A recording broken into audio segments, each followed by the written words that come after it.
Hey guys, Shafsky here with your Chapter 15.4 video lecture. Um, you should have your Chapter 15.4 video lecture notes in front of you, and don't forget that you are going to need a highlighted vocabulary word, at least one on this page, and a colored labeled visual. Okay, so this lecture is we're going to learn about how Texas became part of the United States. And if you take a look at this map just really quickly, this is a map from about the 1810s, early 1820s, and if you'll notice here, here's the United States of America, here's the Louisiana Territory, and over here is the province of Texas. And notice what country it is part of. Interesting.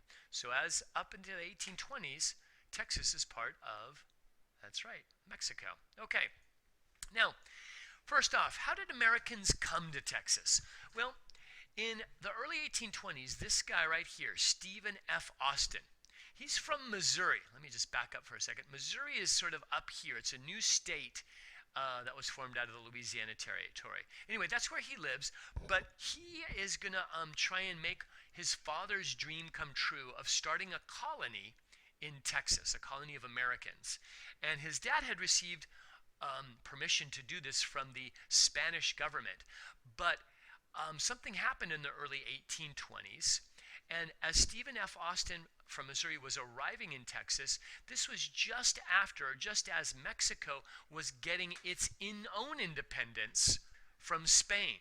Remember, Mexico had been a Spanish colony, and in the early 1820s, led by this guy, Father Miguel Hidalgo, they got their independence. Okay? So now Stephen F. Austin has to talk not with Spanish officials, but with officials from the new Mexican government. And these Mexican officials agreed to let Austin start a colony in Texas. There weren't that many people there, and they thought it was a good idea. But they had certain conditions that he had to follow. And these were the three major conditions that Stephen F. Austin had to follow in order to start his colony. One, he had to pick hard-working settlers. Okay? Two, those settlers had to promise to become Mexican citizens. And three, these settlers had to join the Catholic Church. Mexico was a Catholic, still is a Catholic country.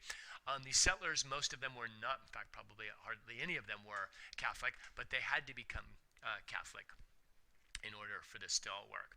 So by 1827, Stephen F. Austin was able to find the first 300 families who were ready to move to his new colony in Texas. And I've got this picture here. Let me go to this picture first. This is a picture of Stephen F. Austin kind of explaining the conditions to the people who are thinking about moving to Texas. And I just have this picture here because this is somebody's tombstone. And even today in Texas, it's a big deal. If you were one of Austin's old 300, that means the original 300 families. You're one of those original colonists. So people are very, very proud of that in Texas. Okay. Now, in a matter of just a few years, Austin's colony becomes a huge success, and it attracts even more American settlers. And by 1830, there were 25,000 American settlers. They called themselves Texians, okay? And only about 4,000 Tejanos. Tejanos would be Mexican residents or people living in Texas. And one of the ways that Austin got so many people to come down to too many Americans to come to his colony is he put advertisements in newspapers. Okay? Well, because you have these two groups living in Texas, the Texians and the Tejanos, there starts to become rising tensions between these two groups. So let's look first at the Texians, the American settlers, and see what their complaints were. Okay? So the Texians had several complaints. Their first complaint was that coming from the United States of America, they were used to governing themselves, right? But instead, in Mexico, they had to take orders from the Mexican government, and they didn't like that. They were used to kind of having a say in their own government. Second, well, it's Mexico, so what's the language there? Spanish, and all of the official documents were in Spanish. Well, most of these American settlers didn't take the time to learn Spanish, and so it was really annoying for them that all of the official documents were, heaven forbid, in Spanish, which they couldn't read because they didn't bother to learn it. But the third thing that really was the big issue for these Texians was they had come to Texas with the idea to be farmers. And what they were going to farm is this crop right here that's in these baskets. It's called cotton. And you can make a lot of money in the 1800s selling cotton. And they brought their African American slaves with them to do all of the hard work, right? Here they are. Well, in 1829, Mexico passes a new law outlawing slavery. And so all of a sudden, the Texians aren't sure what's going to happen with their slaves, if they're going to be allowed to keep them or not. And so that also is really, really upsetting them. Okay. Now, the Tejanos, the Mexican Texans, also had complaints about these Texians, or the American settlers. Okay. The first was they just didn't really seem to be at all respectful of Mexican culture. Okay. They weren't learning the language. We just talked about that a minute ago. They weren't learning Spanish. They were supposed to join the Catholic Church. They really weren't going to the Catholic Church services. They were just sort of ignoring and not being very respectful of Mexican culture.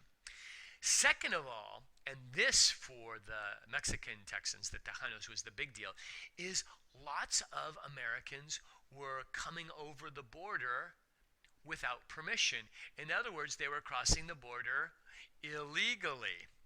And so the reason I have this picture here is, today in a lot of places along the border between the U.S. and Mexico, especially like in Texas, got a lot of people who are really upset about illegal immigration from Mexico.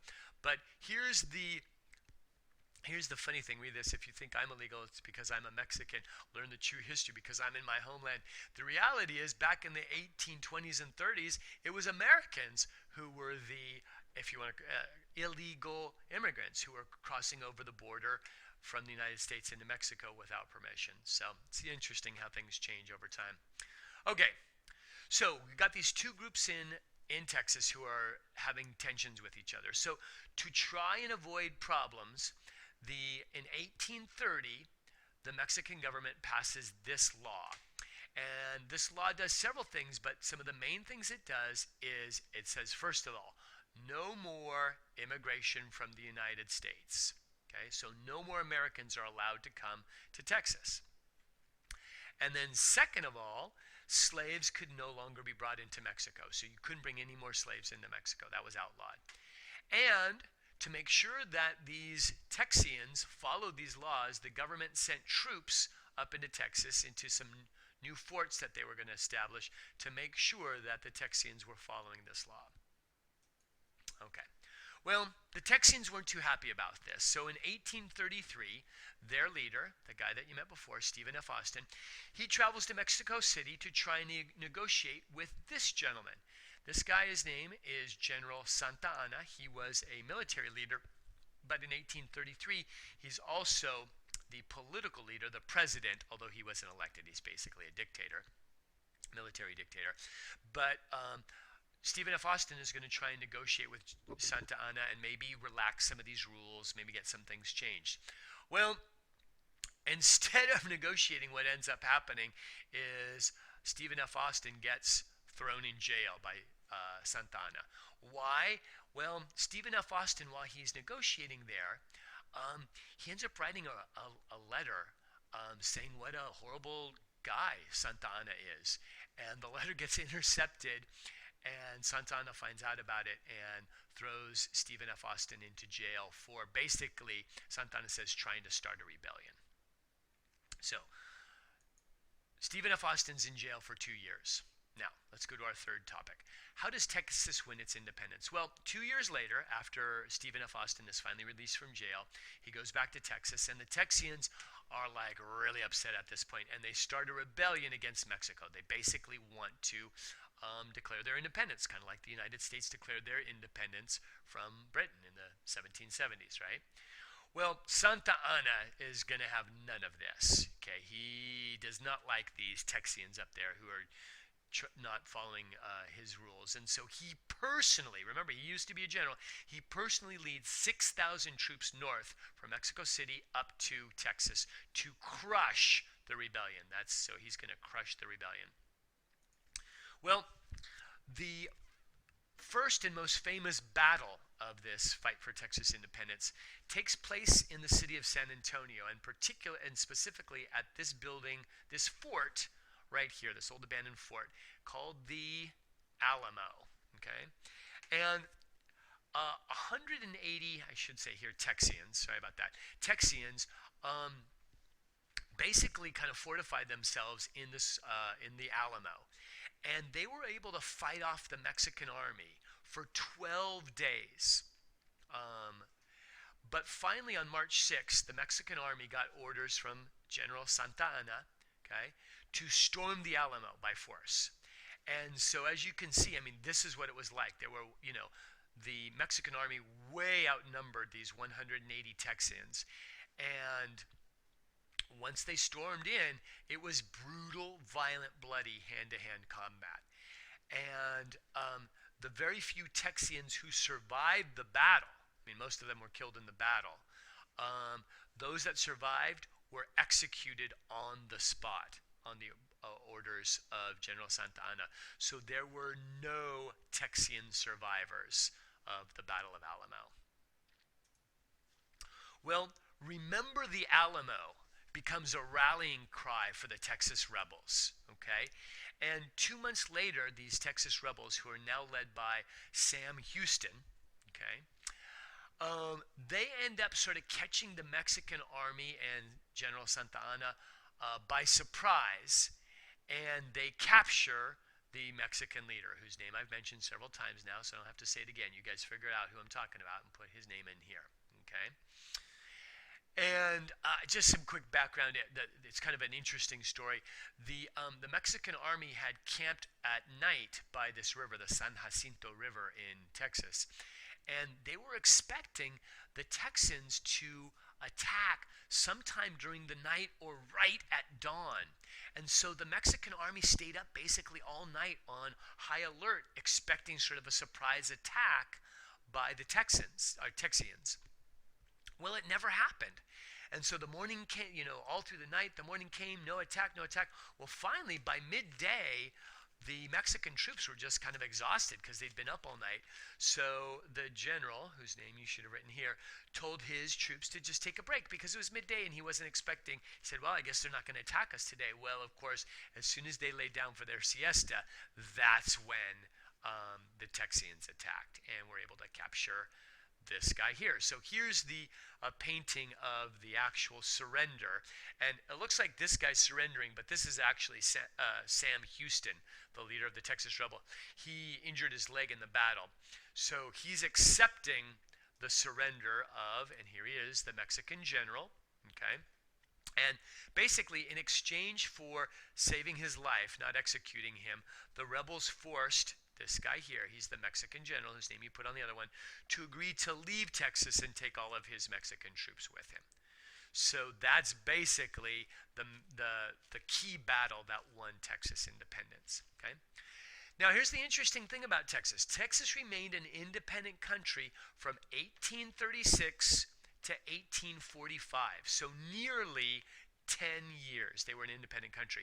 And here's the flag that they created when they were an independent country. Now it's also the state flag of Texas today, but notice how they borrowed the stars and stripes of the American flag, but there's just one star because it's just Texas, and just one white stripe and one red stripe, unlike the American flag, which had a star for every state. So anyway, now there was a big debate in the United States about whether to accept Texas as a state or not. And I'm going to explain a little bit more about that in a second. But finally, in 1845, Texas is annexed, okay, as part of the United States. It becomes the 28th state of the United States. Now, so that's all you need to write down here. But just sort of for interesting background, here's why there was such a debate, okay? Before Texas becomes part of the United States, there are these free states up here in the north. That means there's no slavery up there. And there are these orange slave states. Well, look where Texas is located and think about what kind of crop they grow in Texas and how it gets harvested and blah, blah, blah. So do you think Texas wants to come in as a free state or as a slave state? Correct. They want to come in as a slave state. And unfortunately, what that's going to do is it's going to unbalance the number of slave states and free states. Up until then, if you count all these up, I know it looks like the slave states have more land, but in fact, there's an equal number of them. Well, if Texas comes in, that's going to change the balance. And that's why these free states were really reluctant to add Texas as a slave state, but eventually the United States in the Senate, the U.S. Senate, agrees to do that. Okay, so last thing. Here we've got the Texas annexation. Here, that's how Texas became part of the United States. Now, do you think Americans, and by Americans I also want to include Texians, right, who were American settlers in Texas, do you think they can justify their actions for how Texas became part of the United States? So look over all your notes and answer that question, and then why or why not, okay? All right, and then make sure that your notes are finished. Make sure you've got at least one highlighted vocabulary word, colored labeled visual, and I will be checking this on Monday. All right? Have a great weekend, you guys, and I will see you on Monday.